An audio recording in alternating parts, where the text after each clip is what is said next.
Next topic क्या है? Wave nature of electromagnetic radiations.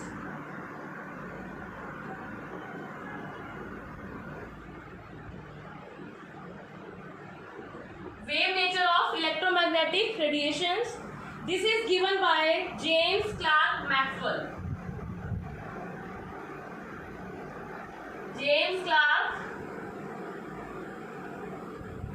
Maxwell. He stated that light X-ray हो, gamma ray हो, या कोई भी हीट एनर्जी हो, ठीक है, वो एनर्जी इमिट करेगी, emit energy continuously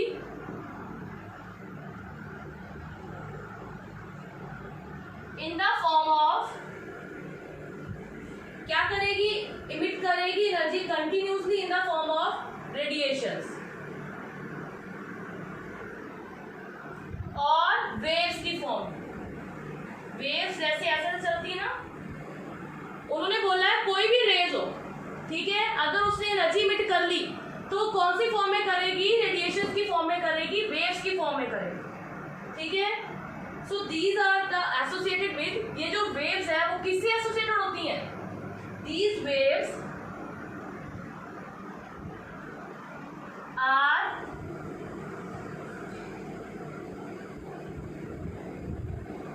associated with electric and magnetic. कैसे एसोसिएटेड है ये? इलेक्ट्रिक एंड मैग्नेटिक फील्ड से, मतलब इनमें इलेक्ट्रिक करंट की भी और मैग्नेटिक फील्ड की, दोनों की ही प्रॉपर्टीज है। इलेक्ट्रिक प्रॉपर्टी भी है और मैग्नेटिक प्रॉपर्टी भी है, इसलिए हम इसको क्या नेम देते हैं? इलेक्ट्रोमैग्नेटिक वेव्स, ठीक है। जो वेव आगे बढ़ रही है उसका नेचर कैसा है कि उसमें इलेक्ट्रिक करंट की भी पॉसिबिलिटी है और ये मैग्नेटिक फील्ड को भी अपनी तरफ अट्रैक्ट कर लो, ठीक है। So these are called electromagnetic waves. जो ये रेडिएशंस है are associated with electric and magnetic field which oscillate perpendicular to each other. जो कैसे ऑसिलेट कर रहा है? इलेक्ट्रिक एंड मैग्नेटिक, ये दोनों आपस में परपेंडिकुलर ऑसिलेट कर रहे हैं, ठीक है। सो आगे उन्होंने कुछ पॉइंट्स बताए हैं। सबसे इंपॉर्टेंट पॉइंट तो आपका यही है कि जो लाइट है, इलेक्ट्रोमैग्नेटिक वेव्स, ये वेव्स कैसे ट्रेवल करती हैं? दीज वेव्स ट्रेवल, ये कैसे ट्रेवल करती हैं? With the velocity of light, with the velocity of light. अगर इन्होंने एनर्जी इमिट कर ली, एनर्जी ले ली, तुरंत तो आगे बढ़ना है, तो कैसे बढ़ेंगी? जितनी लाइट की वेलोसिटी है, कितनी होती है? 3 × 10⁸ ये एनर्जी लेके आगे बढ़ेंगे। And it do not require any medium to propagate. कोई भी मीडियम, कोई सॉलिड, कोई लिक्विड, कोई गैस, कोई मीडियम की रिक्वायरमेंट नहीं है आगे बढ़ने के लिए। They do not require any medium to propagate. इनके पास कोई भी मीडियम नहीं है प्रोपोगेट करने के लिए, मतलब आगे बढ़ने के लिए कोई भी मीडियम की इनको रिक्वायरमेंट नहीं होती। फॉर एग्जाम्पल जैसे सन है, अब सन की रेज है, ये जो सन है, सन की जो रेज है ये हमारी तरफ अर्थ तरफ पहुंचती है, ठीक है। The sun reaches us after passing through the space. Sun की जो रेज हमारी तरफ पहुंचती है, स्पेस में से पास करके पहुंचती है ना, तो कोई मीडियम के थ्रू पहुंचती है। Is sun need any medium for the rays to travel? कि सन के पास कोई मीडियम है रेज को ट्रेवल करवाने के लिए? नहीं, सन के पास कोई भी मीडियम नहीं, ठीक है। ये किसकी एग्जांपल आ गई? इलेक्ट्रोमैग्नेटिक रेडिएशंस की। ऐसे ही इलेक्ट्रोमैग्नेटिक रेडिएशंस के बाद कोई भी मीडियम नहीं होता क्या करने के लिए? ट्रेवल करने के। अब देखो इसको कैसे रिप्रेजेंट करते हैं, इसके कुछ पॉइंट्स हैं। वेवलेंथ,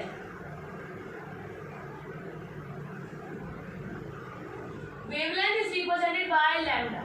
अब देखो वेवलेंथ होता क्या है? मैंने मूव करती हैं in the forms of waves, move करती है ना, ये वेव्स बन रही है,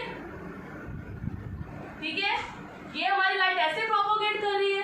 सो द ये दो डिस्टेंस, इसको बोलते हैं क्रेस्ट, हाइट, ये क्या है, deep, trough, distance between two crest और टू ट्रफ क्या बोलते हैं उसको, लैम्डा। वेवलेंथ की डेफिनेशन क्या बन गई, दो क्रेस्ट के बीच में या दो ट्रफ के बीच में कितना गैप है उसको हम क्या बोलते हैं, wavelength. The electromagnetic wave propagate as crest and trough. जो इलेक्ट्रोमैग्नेटिक वेव्स कैसे चलती है, क्रेस्ट एंड ट्रफ जैसे चलती है। मैं आपको पहले डायग्राम बना के दिखाती हूँ इलेक्ट्रोमैग्नेटिक वेव का।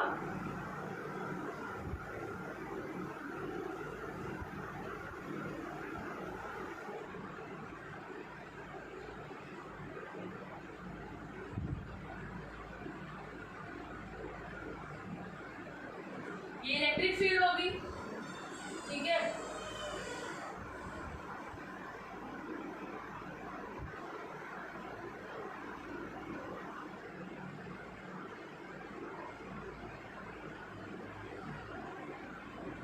और यहीं से मैग्नेटिक फील्ड निकालो, जैसे मर्जी निकालो, ठीक है।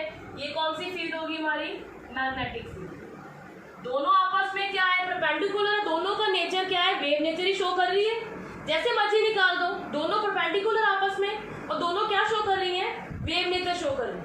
और वही है कि दो डिस्टेंस, इन दोनों के बीचकार का डिस्टेंस, इन तीनों के इन बिटवीन का डिस्टेंस को हम क्या रिप्रेजेंट करते हैं, लैम्डा के साथ रिप्रेजेंट करते हैं, ठीक है। क्या रिप्रेजेंट करते हैं, ये लैम्डा के साथ रिप्रेजेंट करते हैं। इसको हम क्या बोलते हैं, wavelength, distance between the crest and trough, that is called wavelength. अब सेकंड में हमारी डेफिनेशन है वेवलेंथ, पहले सुन लो। अगर वेवलेंथ, वैसे मैंने फर्स्ट चैप्टर में करवाया था, अगर आपको वेवलेंथ 1 आर्मस्ट्रॉन्ग गिवन है तो 10⁻⁻10 मीटर्स होगा। 1 नैनोमीटर गिवन है तो 10⁻⁹ होगा। 1 पिकोमीटर होगा तो 10⁻⁻12 होगा। 1 माइक्रोन गिवन है, इसका मतलब 10⁻⁶ मीटर होगा। इन शॉर्ट कहने का मतलब है the wavelength always in metre.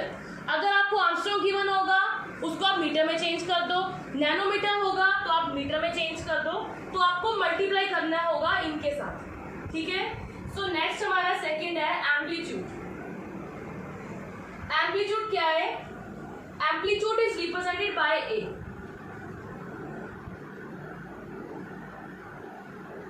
Amplitude को हम ए से रिप्रेजेंट करते हैं। इसका मतलब क्या है, कितनी हाइट है क्रेस्ट की, ठीक है, कितनी हाइट है क्रेस्ट की, उसको हम क्या बोलते हैं, एम्पलीट्यूड।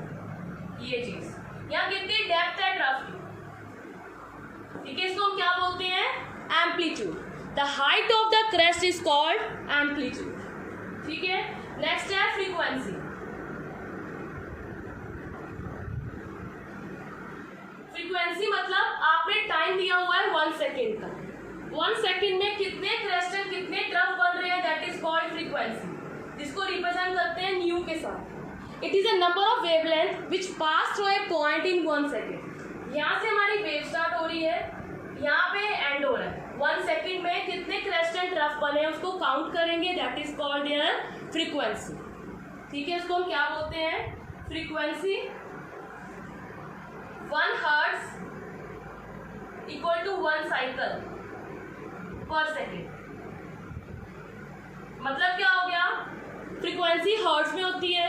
अगर हम देखें कि 1 पर सेकेंड आएगा कि 1 सेकेंड में कितने साइकिल्स बने हैं, मतलब ये 1 साइकिल, क्रेस्ट से लेके ट्रफ तक 1 साइकिल, ट्रफ क्रेस्ट से लेके ट्रफ तक सेकेंड, क्रेस्ट से लेके ट्रफ तक 3rd साइकिल, कितने साइकिल बने हैं 1 सेकेंड में, उसको हम किससे डिनोट करेंगे, हर्ट्ज के साथ डिनोट करेंगे, ठीक है। नेक्स्ट आ गया वेलोसिटी। वेलोसिटी क्या है, velocity of A wave in a linear distance travel by wave in 1 second. कितना डिस्टेंस ट्रेवल किया वेव ने 1 सेकेंड में, ठीक है, कितना डिस्टेंस ट्रेवल किया वेव ने 1 सेकेंड में, उसको हम क्या बोलेंगे, वेलोसिटी, ठीक है। अब देखो वेलोसिटी को रिप्रेजेंट करते हैं c के साथ। अब लास्ट हमारा आ गया नंबर।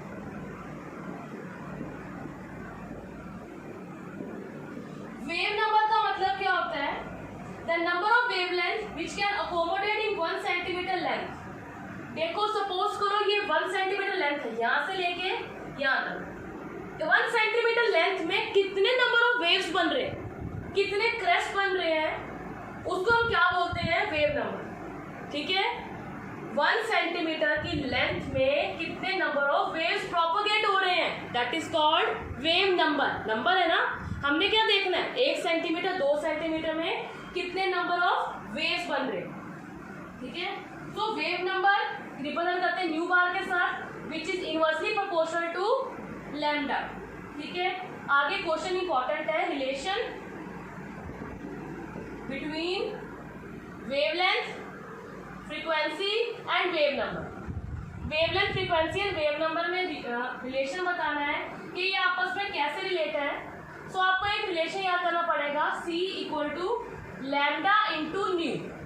वेलोसिटी ऑफ लाइट किसके इक्वल है? कितने क्रेस्ट एंड ट्रैप बने हैं इन 1 सेकेंड में। वेलोसिटी ऑफ लाइट किसके इक्वल है?